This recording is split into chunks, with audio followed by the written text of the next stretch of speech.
Hey guys, how's it going? My name is Andrew, and today we're going to be putting this 4.3 liter M113 V8 into my E320 wagon. If you've been following along, the last video I did was kind of a tutorial or how-to video on how to remove the engine out of an S210 or W210. A little bit less of the similar content that I had been making, but today is going to be all about putting this into the car and then also the first start. It's not going to be driving at the end of this video, but I really hope that we can fire up the motor, make sure everything's working properly with the new ECU and things like that. Since I made my last video about pulling the motor, I have actually done a lot of stuff off camera, mostly for my own sanity, just because filming everything is taking so much time, and I wanted to have a day where I could just purely work on the motor and getting it ready. So things that we did off camera, new valve cover gaskets, brand new water pump here, idler pulley, tensioner pulley. We swapped over the AC compressor from that V6 because the one that was on the V8 was seized. And I found out that this AC compressor is actually fairly new, so that's nice, which makes sense because the AC in this car worked really well. We did new intake gaskets, injector seals, throttle body gaskets. Shoot, what else did we do? We will be putting new motor mounts on. I had to order those because I forgot to put those in my last order, as well as a transmission mount, so those will go in probably next week. And oh, we're not going to do spark plugs quite yet. I just want to make sure everything works, which kind of doesn't make any sense because I did all the other work, but anyway, that's my sanity check, I guess, so we'll do that stuff later. But anyway, the motor's ready to go. I have it on the engine hoist right now, and yeah, the next step is just to put it in, so let's do that.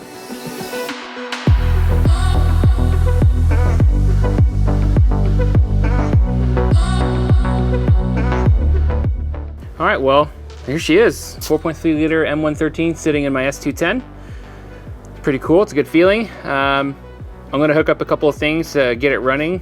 Probably do it montage style since you guys don't really need to see me explain everything to you, so let's do it.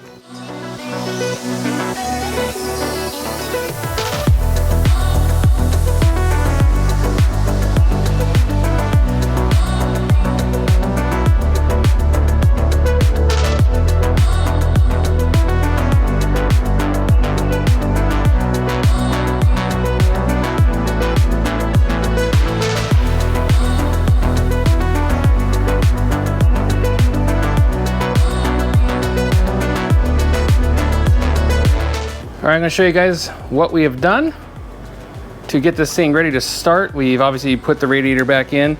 I test fit the electric fan that goes in the front, does not fit. I expected that, but I just had to prove it for myself. So right now we've got the mechanical fan.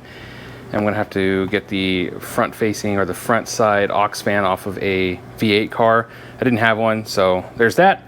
I realized I threw away my V8 radiator hoses, so right now we're using the V6 ones, which don't quite fit, and the hose for this is missing, so we've unplugged the auxiliary water pump for now. Transmission lines are hooked up so we don't spew transmission fluid everywhere. We do have our ECU and our TCU plugged in, so we're good there.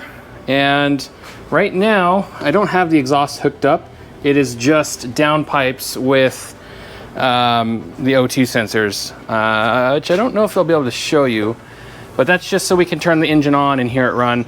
And I promised my buddy Hayden that I would do a start with open headers, so that's the reason for that. So only thing we have to do is plug the battery in and hope nothing catches on fire. Okay, I did double check to make sure that everything electrically was plugged in correctly, which doesn't really mean anything because I'm an idiot.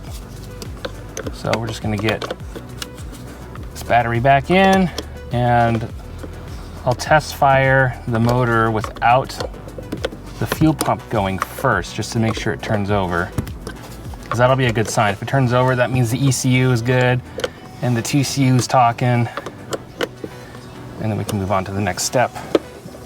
All right, moment of truth. Let's see if anything blows up. Okay, so far so good. Last thing I need to do is check which one of these is the fuel pump, because I don't have the diagram and I don't remember off the top of my head, so I'll do that real quick. And I just learned, / was reminded that under the seat, fuse number 6 for the fuel pump. So let's see if this baby turns over. I'm a little nervous. Shouldn't be. Really shouldn't be a reason to be nervous, but I am. Oh, that's a dirty lens. But the dash is lit up, so let's see if she turns over. Okay. Oh.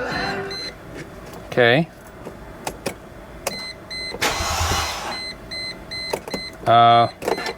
That's a weird one. It sounds like no compression almost.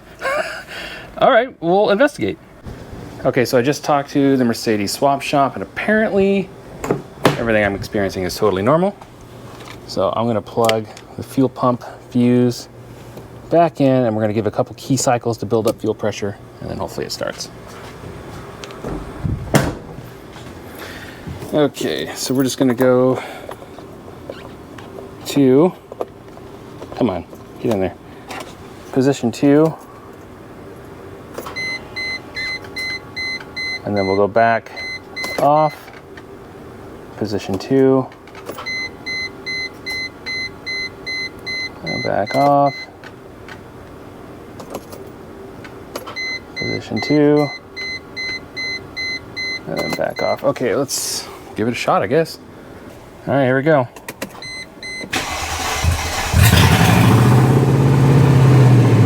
Damn, boy!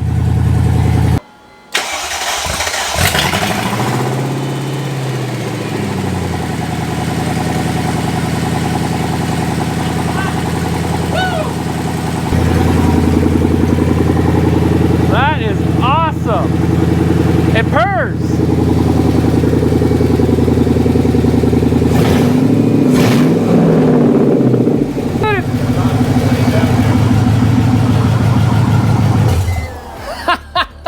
Good. Damn, it runs! Yeah.